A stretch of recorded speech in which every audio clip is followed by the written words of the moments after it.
The stars looked different when Admiral Kexthan looked at them from his command ship. He had seen 10,000 worlds burn under his weapons.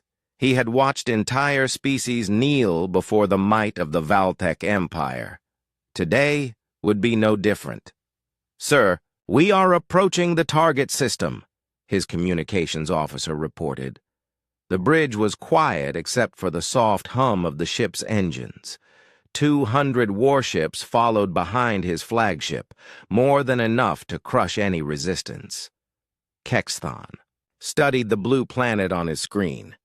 The third world from the local star looked peaceful. Green and blue colors swirled together with white clouds. It reminded him of other worlds he had conquered. They all looked beautiful before the bombing started. "What do we know about these creatures?" he asked. "They call themselves humans, sir. They have basic space flight, but nothing that can threaten us. Their weapons are primitive. They fight wars with explosives and metal projectiles," his intelligence officer replied. Kexthan almost smiled. Metal projectiles. How amusing. The Valtech had moved beyond such crude weapons thousands of years ago. "Have they responded to our arrival?" "Yes, sir. They seem curious. Some of their ships are trying to approach us." On Earth, Captain Lee Daeho stood on the bridge of the UES Defiance, humanity's most advanced warship. Through the viewing screen he could see the alien fleet hanging in space like dark clouds. Each enemy ship was 10 times larger than his vessel. "How many are there?" he asked his tactical officer.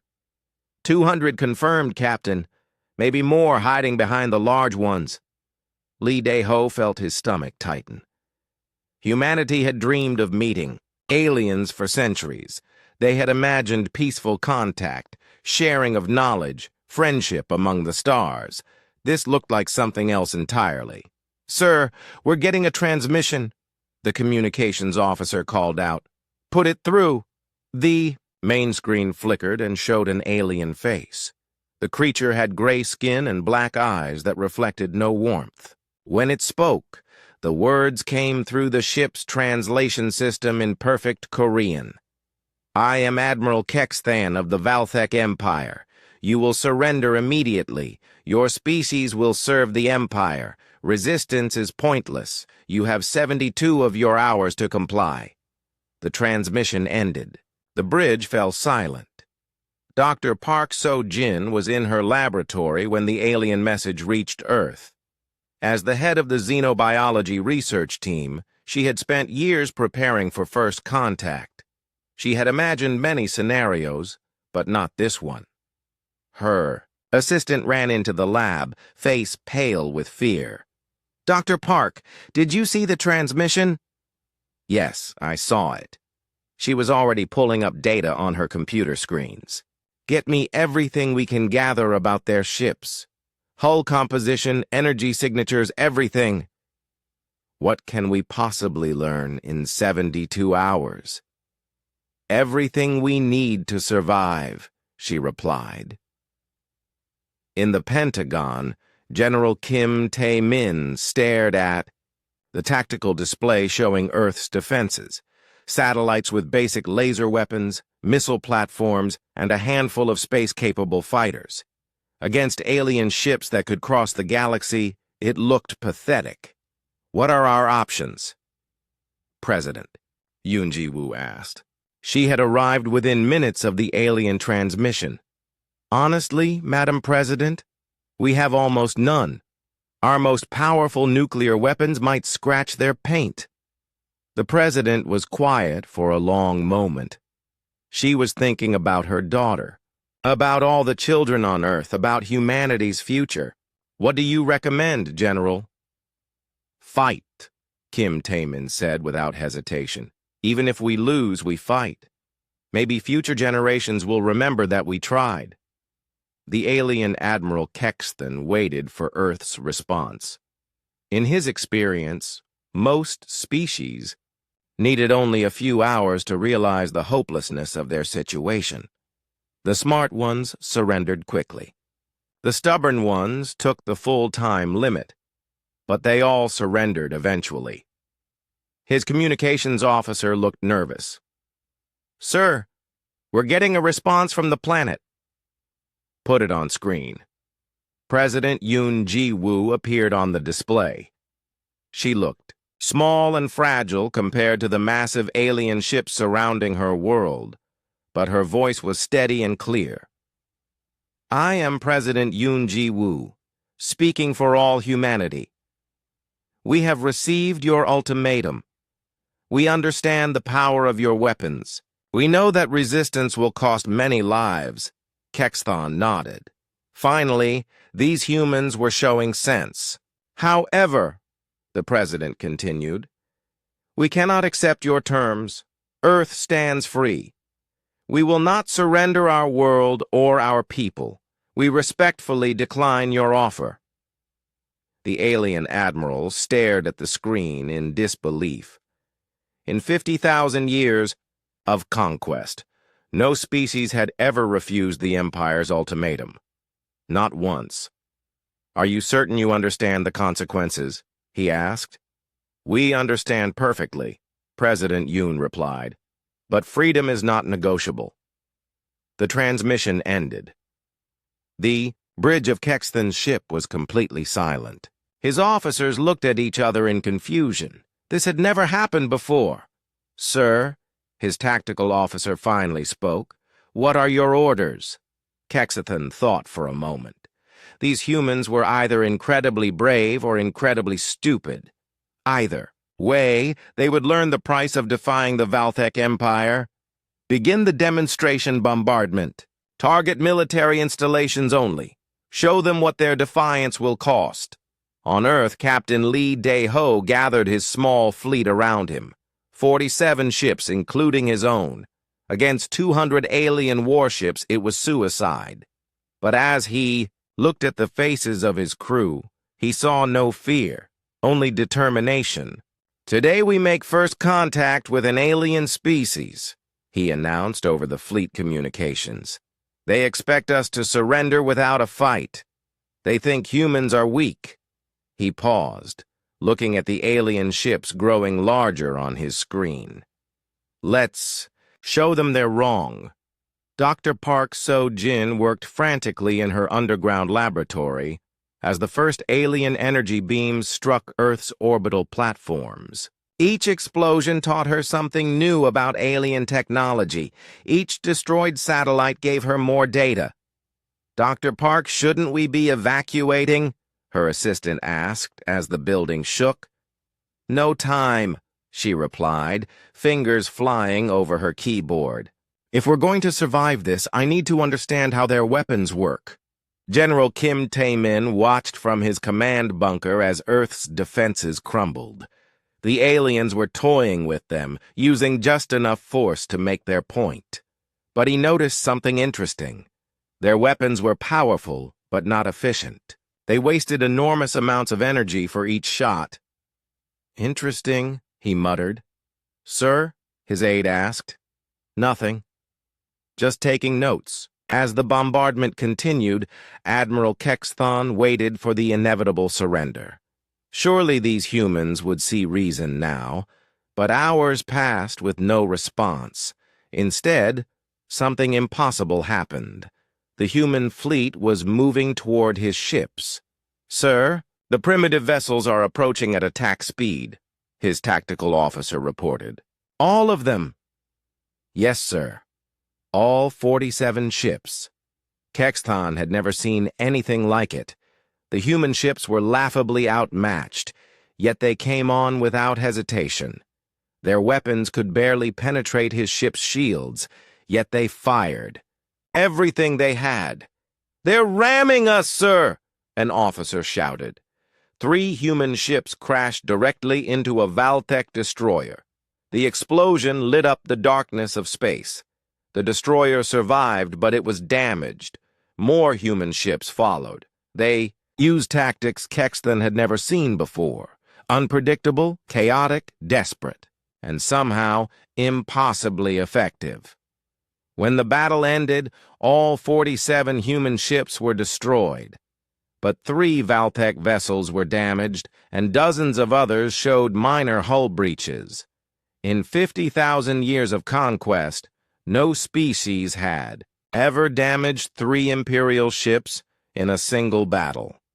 Admiral Kexthon stared at the wreckage floating in space. These humans were definitely not like other species. They fought like cornered animals, with creativity and desperation that defied all military logic. For the first time in his long career, he felt something he had never experienced before. He felt uncertainty. 6 months had passed since the first battle. Admiral Kexthon stood in his command center looking at reports that made no sense. The humans should have surrendered by now. Every other species did. Instead, Earth had become something the Valtech Empire had never encountered before. A planet that fought back. "Sir, the ground forces are requesting more support," his communications officer reported. "They're taking heavy casualties." Kexthon couldn't understand it. His landing forces were equipped with energy weapons and powered armor. The humans used crude projectile weapons and explosives. Yet somehow, the aliens were losing soldiers every day. "What's the situation on the surface?" he asked. "The humans refuse to stay defeated, sir. Every time we destroy one of their bases, 3 more appear. They attack our supply lines, sabotage our equipment, and disappear into their cities. Dr. Park So-Jin worked in her new laboratory, built deep underground beneath the ruins of Seoul. The alien bombardment had destroyed her old facility, but she had saved her research. More importantly, she had alien technology to study now. Pieces of the destroyed Valtech ships had fallen to Earth.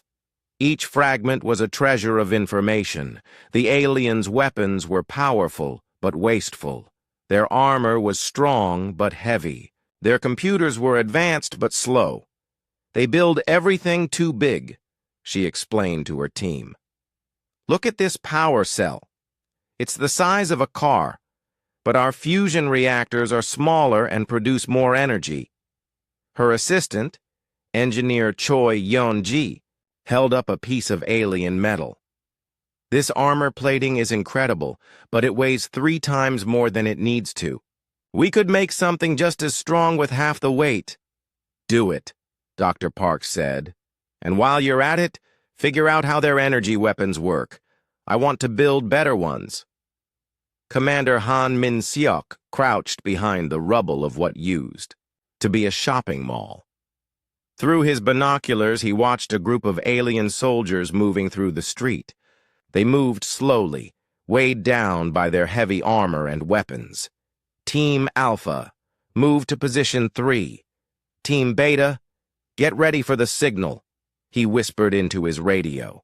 The aliens had superior technology, but they didn't understand human tactics. They expected enemies to stand and fight in open battle. Instead, the humans hit and ran, using the ruins of their own cities against the invaders. "Now," Han Min-seok said, explosions erupted around the alien patrol. The humans had planted charges in buildings, sewers, and abandoned cars. As the aliens scattered, human fighters appeared from hidden positions, firing weapons they had built from scavenged alien parts. The battle lasted only minutes. When it was over, 5 alien soldiers were dead, and the rest were retreating. The humans melted away into the ruins before alien reinforcements could arrive. Pilot Lee Hyun-woo sat in the cockpit of humanity's greatest prize. 3 months ago, he had been flying a simple fighter jet. Now he was learning to pilot an alien spacecraft. The Valtech fighter had crash-landed after the first battle. While the alien pilot died, the ship's systems were mostly intact. Human engineers had spent weeks figuring out the controls. "How does it feel?" Dr. Park asked through the radio. "Strange. Lee Hyun-woo replied. Everything is bigger than it needs to be. The controls are designed for someone with 3 arms, but I think I'm getting the hang of it. He pressed the throttle and felt the alien ship respond. It was faster than any human aircraft, but it handled like a flying brick. The aliens had focused on power instead of maneuverability. I can fly it, he reported, but I can fly circles around it in one of our new fighters. The new fighters were humanity's first real success. Engineer Choi Yeon-ji had combined human engineering with alien technology. The result was a ship half the size of an alien fighter, but twice as fast. General Kim Taemin watched from his command bunker as the first squadron of human-alien hybrid fighters launched. They looked strange with their mix of Earth metals and alien alloys, but they flew like dreams. Test flight successful, came the radio report. These things are incredible. Request permission to engage enemy patrol. Permission granted, Kim Taemin replied. Show them what humans can build. The air battle that followed was brief, but decisive.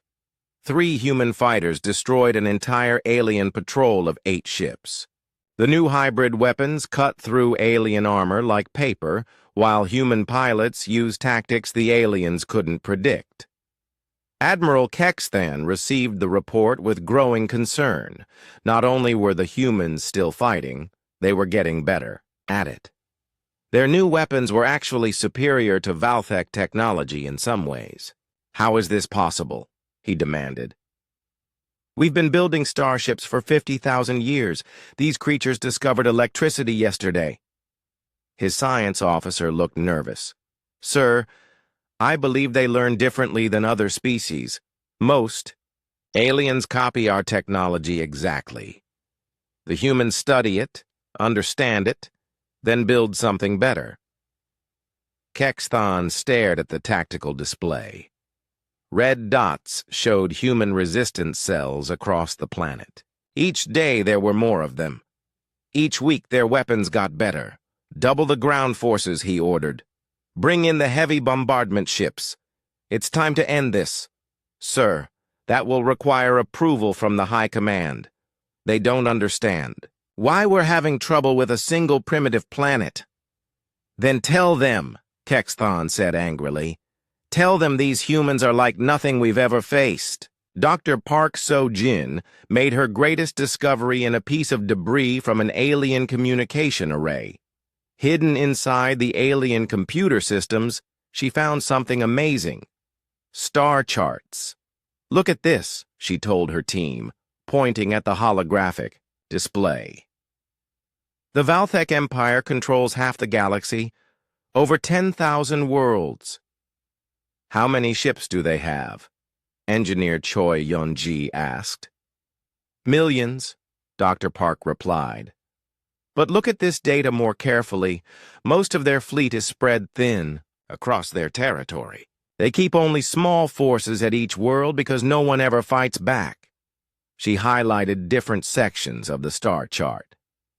Here, here, and here. Garrison fleets of 50 to 100 ships. They rely on fear and reputation, not actual military strength. Commander Han Min-seok's radio crackled with reports from resistance cells across the globe. Seoul Base, this is London. We've successfully captured 3 alien vehicles. Moscow Base reporting. We've destroyed an alien supply depot and captured their weapons. Tokyo Base here. We've recruited 500 new fighters and built our first energy cannon. The pattern was the same everywhere. Humanity was not just surviving the alien occupation. They were learning, adapting, and growing stronger. How many active resistance members do we have now? Han Min-seok asked his communications officer. Over 2 million, sir. And the number grows every day. 2 million humans with alien weapons and a burning desire for revenge. Admiral Kexthan would not be pleased. Pilot Lee Hyun-woo led the first successful raid on an alien mothership. His squadron of 12 hybrid fighters approached the massive vessel from its blind spot, a weakness Dr. Park had identified from studying alien ship designs. "Remember, target the power relays first," he told his pilots. "Then the communication arrays. We want to capture this ship, not destroy it." The attack was surgical and precise. Human fighters darted around the clumsy alien defenses like insects around a giant. Their weapons, designed with human efficiency and alien power, sliced through the ship's hull with devastating effect. "Hull breach in Section 7, Lee Hyun-woo reported. "Landing teams, you're cleared aboard." Commander Han Min-seok's Special Forces unit entered the alien ship through the breach. They moved quickly through corridors designed for creatures, much larger than humans. Their small size was an advantage the aliens had never considered. "Bridge secured," Han Min-seok reported 20 minutes later. "We have the ship." The captured Valthek cruiser was a treasure of technology and intelligence. Dr. Park and her team swarmed over it like excited children, discovering new secrets every hour, but the most valuable discovery was in the ship's communication logs. Messages between Admiral Kexthon and his superiors revealed something crucial. The Valthek Empire was afraid. "Look at this message," Dr. Park told General Kim Tae-min. "Kexthon is asking for reinforcements. He says, and I quote, 'The humans are an unprecedented threat to Imperial security.' How many reinforcements is he requesting?" 2,000 ships. General Kim Tae-min smiled grimly. "Then we'd better be ready for them." As the message was sent across space to the Valthek homeworlds, other species throughout the galaxy heard whispers of something impossible. A primitive world was fighting the Empire. Not just fighting, but winning. On the slave world of Kepler 442b, a species called the Morvani heard the rumors and dared to hope. Could it be true? Could someone actually resist the Valthek? On the mining planet of Gliesa 580G, the Zephyrian workers spoke in hushed voices about a world called Earth, where the people refused to kneel. Across the galaxy, on 10,000 conquered worlds, billions of enslaved beings looked up at the stars and whispered a name they had never heard before. Human. Admiral Kexthon stood on his bridge, reading the response from High Command. 2,000 ships were coming, the largest fleet ever assembled, against a single world. Surely that would be enough to crush these stubborn humans. But as he looked at the tactical display showing Earth's growing defenses, he felt a strange emotion he had never experienced in his long military career. The second Valthek fleet arrived like a dark storm. 2,000 alien warships dropped out of hyperspace, their massive forms blocking out the stars. It was the largest military force ever assembled against a single world. Admiral Kexthon stood aboard the super dreadnought Galaxy's Fist, a ship so large it could destroy continents. Behind him stretched an armada that had never known defeat. Today would end the human problem once and for all. "Sir, scanning the planet now," his tactical officer reported. "I'm detecting. This can't be right." "What is it?" Kexthon demanded. "They have ships, sir, hundreds of them, and they appear to be moving to intercept us." Admiral Shin Yun-kyung floated in the command center of humanity's newest flagship, the UES Liberation. Through the transparent aluminum windows, she could see her fleet forming battle lines. 500 ships, each one a hybrid of human ingenuity and alien technology. "Status report," she ordered. "All ships ready, Admiral. Weapons charged, shields at maximum. The orbital defense platforms are online. Shin Yun-kyung smiled. The defense platforms were Dr. Park So-jin's masterpiece. Massive space stations armed with weapons that made alien technology look like toys from a museum. "Open a channel to the alien fleet," she ordered. Kexthan's face appeared on the screen. The alien admiral looked older than before, his gray skin darker with stress. "I am Admiral Shin Yun-kyung of the Terran Defense Force. You are approaching. A sovereign world without permission. Turn around and leave, or face the consequences." Kexthan stared at the human female. She was small, fragile-looking, but her eyes held no fear. Behind her, he could see other humans working calmly at their stations. "You have 500 ships against our 2,000, he said. "Surrender now and we will be merciful." "We tried. Mercy once," Shin Yun-kyung replied. "You bombed our cities and killed our people. Now you face Earth's children and we are not merciful anymore." The transmission ended. Kexthan turned to his weapons officer. "All ships, begin the bombardment." "Sir, their ships are moving," the tactical officer called out. They're actually attacking us." The space battle above Earth lasted 6 hours. When it was over, the greatest fleet in galactic history lay in ruins. Of 2,000 Valthek ships, fewer than 50 escaped. Captain Yu Jae-sung led the boarding party that captured Admiral Kexthan. They found the alien commander sitting alone on his bridge, staring at the wreckage of his fleet. "How?" Kexthan asked, as human soldiers placed restraints on his arms. "We had better numbers, better weapons, better technology." "You had numbers," Captain Yu agreed. "But your weapons were designed to intimidate slaves, not fight wars. Our weapons were designed by people who have been fighting wars for 10,000 years.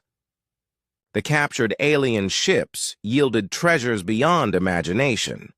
Dr. Park So-jin and her expanded team of scientists discovered the locations of every Valthek military base, every supply depot, every weakness in their empire. But the most valuable discovery was in Kexthan's personal files, communication records with the Valthek High Command that revealed the truth about their mighty empire. "They're hollow," Dr. Park explained to the Joint Chiefs of Staff. "The Valthek Empire looks powerful from the outside, but it's built on fear and reputation. Most of their subject species were never actually conquered. They simply surrendered when they saw what happened to others." General Kim Tae-min studied the star charts. "You're saying they've been bluffing for 50,000 years? "More than that. Look at these military reports. The average Valthek soldier has never seen real combat. Their officers have never fought against an enemy that shoots back. They've grown soft."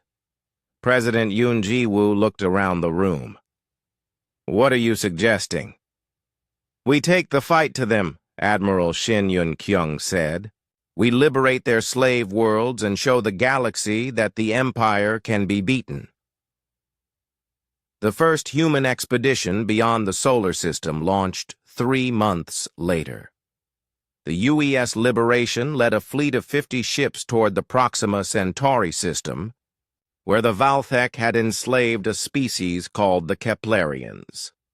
Commander Oh Ji-min stood in the drop pod bay, checking her equipment. She commanded the 1st Terran Marines, humanity's first interstellar military unit. Their mission was simple: land on Kepler 442b and free the slaves. "Remember," she told her troops, "we're not conquerors, we're liberators. The Keplerians have been slaves for 300 years. Show them what freedom looks like."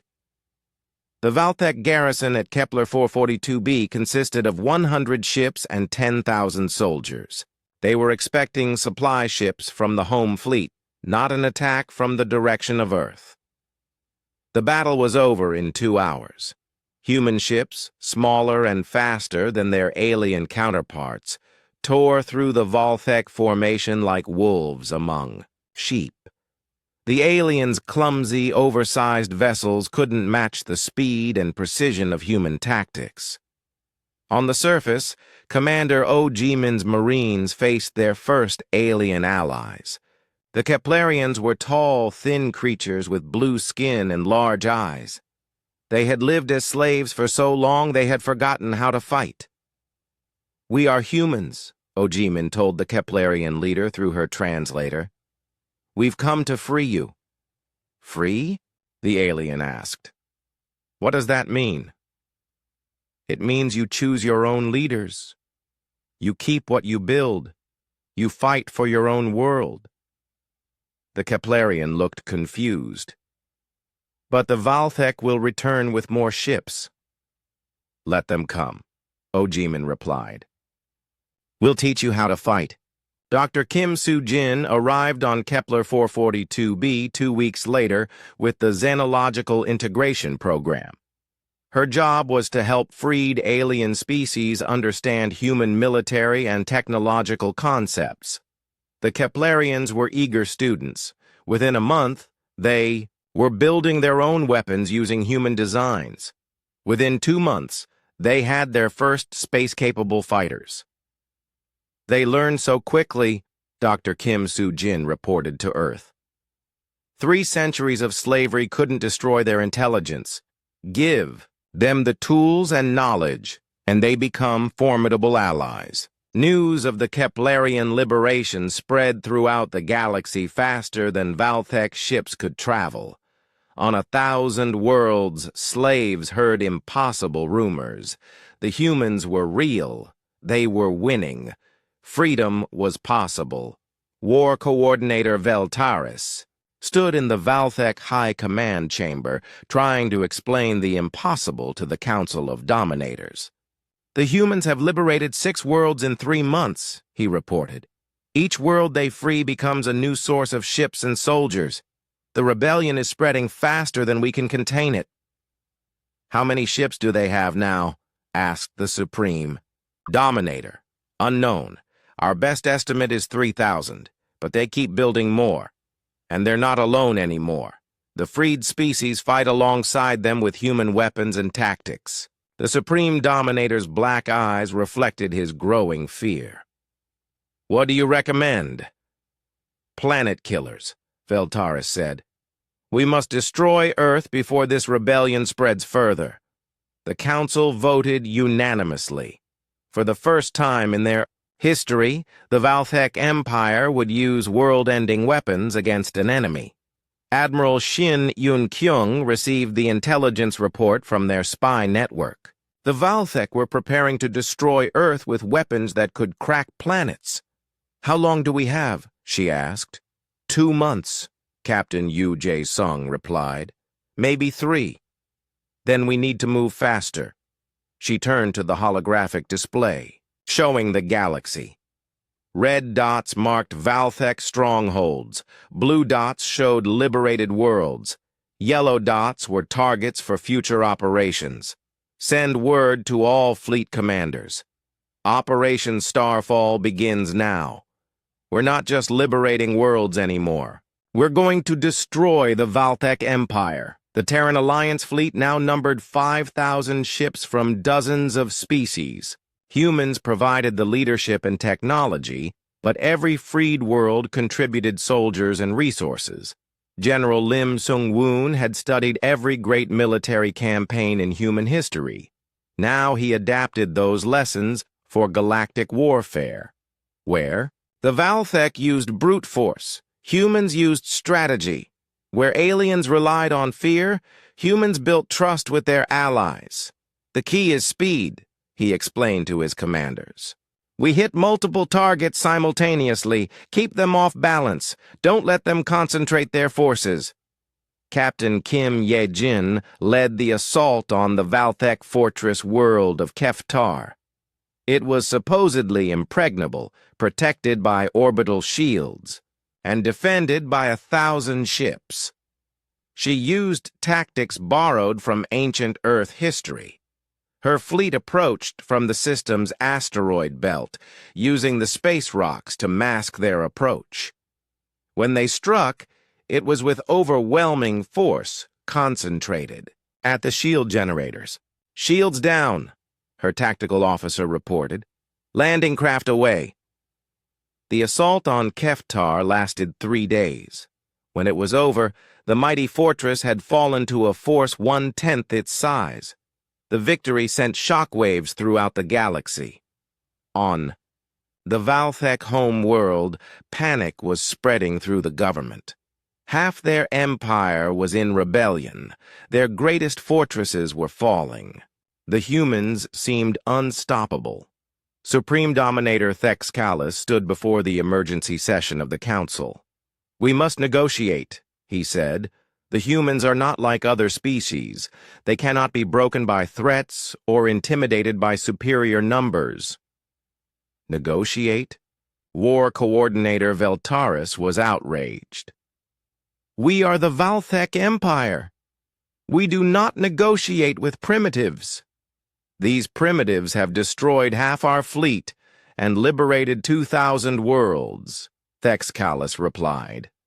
"Perhaps it is time to admit that we are no longer the dominant power in this galaxy." The planet-killer weapon struck New Geneva without warning. 2 million humans and their alien allies disappeared in a flash of white light. The entire colony world cracked like an egg, its pieces spinning into the darkness of space. Admiral Shin. Mun-kyung watched the destruction from her flagship's bridge. The holographic display showed where New Geneva used to be. Now there was only an expanding cloud of debris and the cold silence of space. "How many?" she asked quietly. 2 million confirmed dead," her aide replied. 30,000 ships destroyed. "The entire Third Fleet is gone." Shin Yun-kyung closed her eyes. New Geneva had been humanity's first successful colony outside the solar system. Families, children, dreams of the future, all destroyed in an instant because the Valthek could not accept defeat. "Signal all fleet commanders," she said, her voice hard as steel. "The war has changed. Send word to President Yoon. Tell her the Valthek have crossed a line they cannot uncross." On Earth, President Yoon Ji-woo stood before the emergency session of the Terran Alliance Council.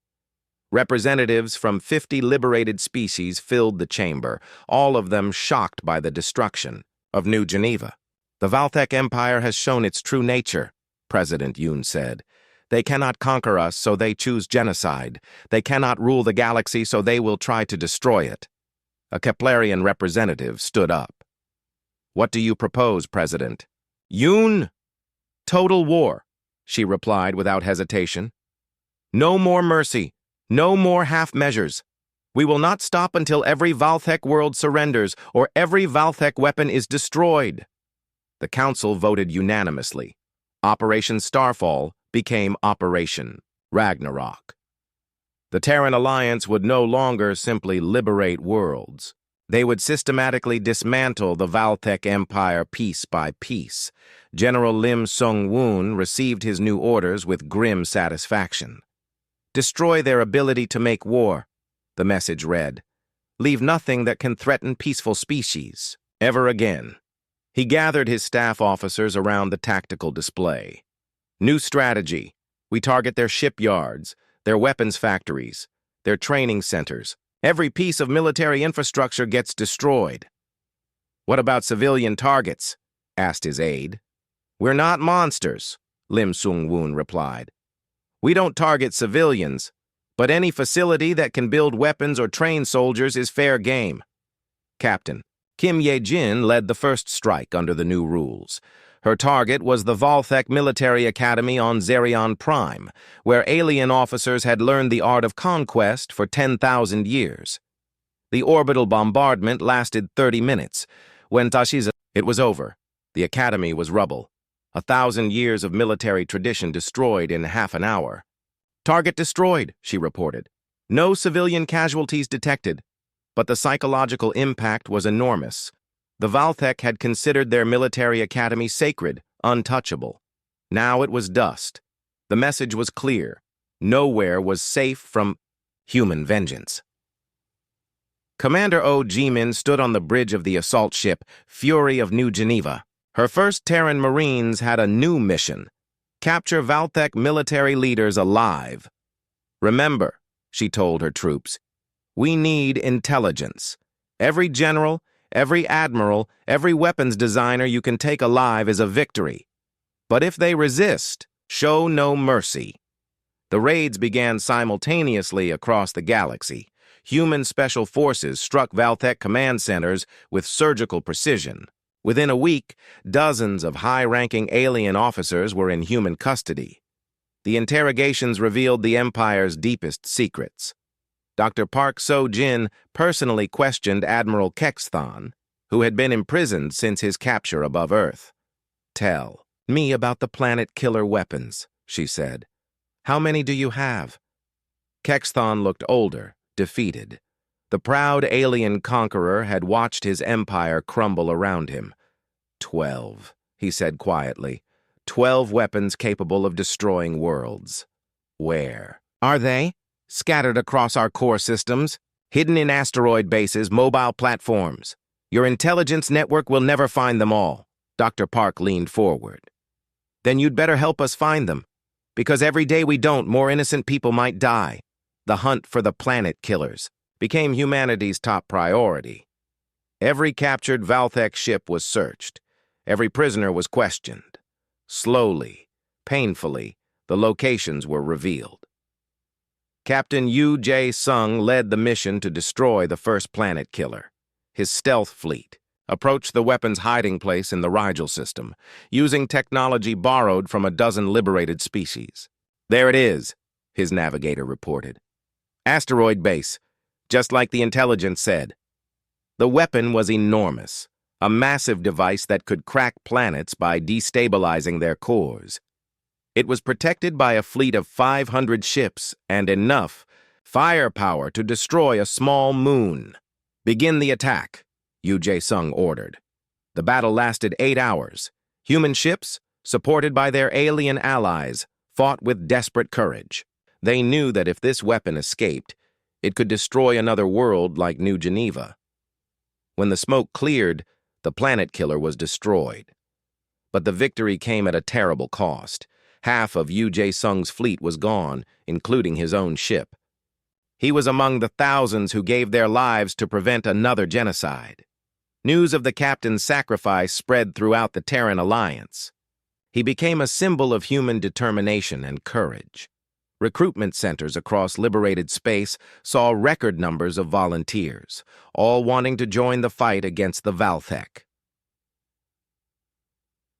War Coordinator Veltaris stood in the ruins of his command, center on the Valthek home world. Human bombers had struck the capital city, destroying every military facility while carefully avoiding civilian areas. "Status report," he demanded. "We've lost contact with 60% of our fleet," his aide reported. "The humans have destroyed 8 of our 12 planet killers. Our remaining forces are scattered and demoralized." What about the rebellion? Spreading faster than ever. The destruction of New Geneva backfired. Instead of terrorizing the Alliance, it united them against us. Every species in the galaxy now sees us as monsters to be destroyed. Veltaris looked out the window at his burning city. For the first time in 50,000 years, Valthek civilians were afraid of enemy attack. The Empire that had terrorized. The galaxy was now the one being terrorized. Admiral Shin Yun-kyung commanded the largest fleet in galactic history. 20,000 ships from over 100 species surrounded the Valthek home system. The final battle of the war was about to begin. "Sir, we're receiving a transmission from the planet," her communications officer reported. The face that appeared on screen was not that of a warrior. Supreme Dominator Thex Calus looked old and tired, his black eyes filled with defeat. "I am Thex Calus, ruler of what remains of the Valthek Empire. I wish to discuss terms of surrender." "There are no terms," Shin Yun-kyung replied. "Unconditional surrender only. Dismantling of all weapons. War crimes trials for your leaders. Reparations to every species you enslaved. And if we refuse? Shin Yun-kyung gestured to the massive fleet surrounding his world. Then we will do to your planet what you did to New Geneva. The choice is yours. The Supreme Dominator was quiet for a long moment. Behind him, other Valthek leaders argued in harsh whispers. Finally, he spoke. We surrender. But not all Valthek accepted defeat. War Coordinator Veltaris and his hardline faction seized control of the remaining planet killers. If the Empire must fall, they would take the galaxy down with them. If we cannot rule, then no one shall, Veltaris declared. Activate all remaining weapons. Target the human homeworld and their major colonies. 4 planet-killer weapons began charging for their final strike. Earth, Mars, Europa, and the rebuilt New Geneva colony were all targeted for destruction. Dr. Park So-jin worked frantically in her laboratory, trying to find a way to stop weapons that could destroy worlds. The alien technology was incredibly complex, but she had learned to understand it better than its creators. There, she said, pointing to her screen. They all use the same control frequency. If we can jam that signal, the weapons would shut down, her assistant finished. But we'd need to get close enough to broadcast the jamming signal. How close? Within the same star system. Probably closer.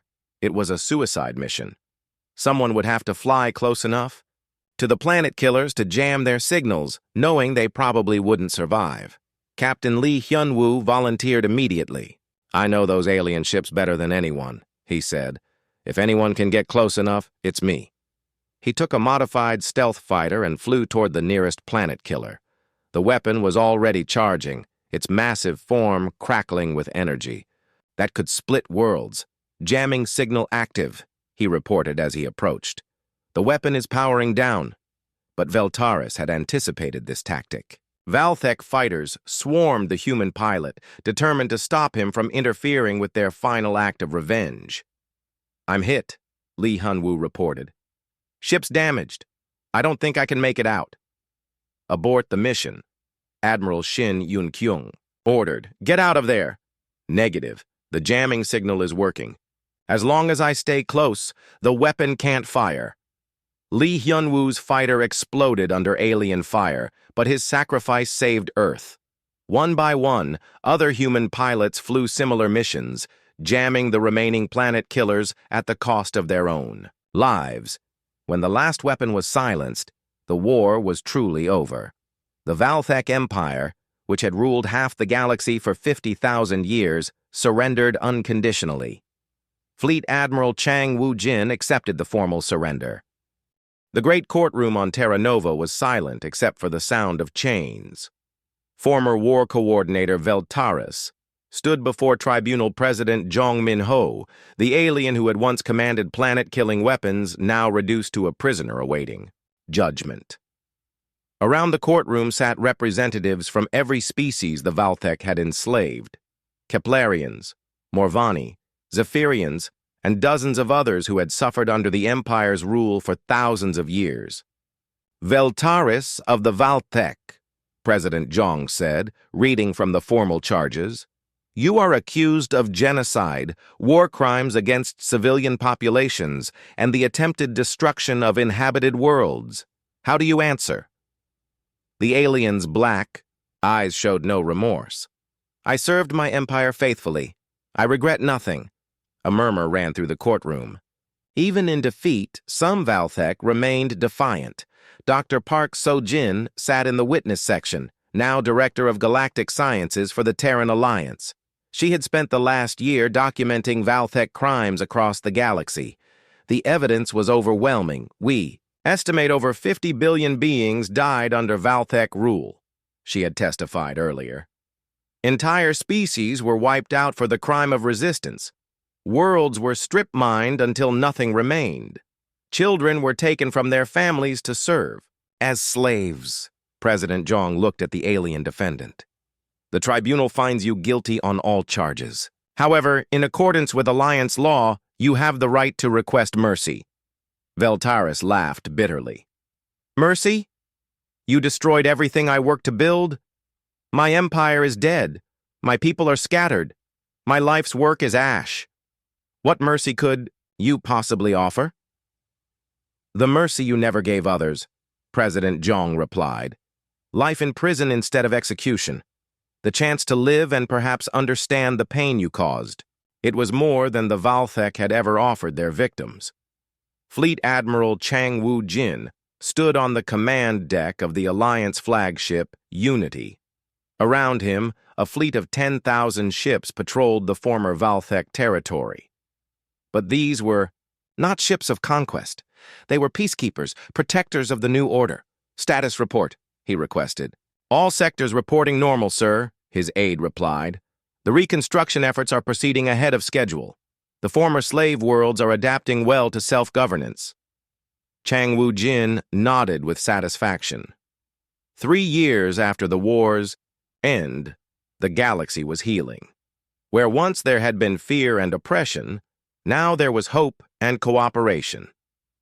Sir, we're receiving a priority transmission from Earth, his communications officer announced. The face of President Yoon Ji-woo appeared. On the screen, she was older now, her hair white with age, but her eyes still held the strength that had guided humanity through its darkest hour. Admiral, I have news. The Galactic Council has voted unanimously.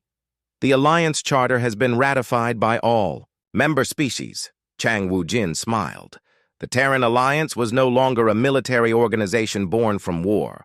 It was now a true galactic government based on equality and mutual respect. On the former Valthek homeworld, now called New Harmony, Ambassador Lee Yun-soo worked with Valthek civilians to build a new society. Not all aliens had supported the Empire's wars.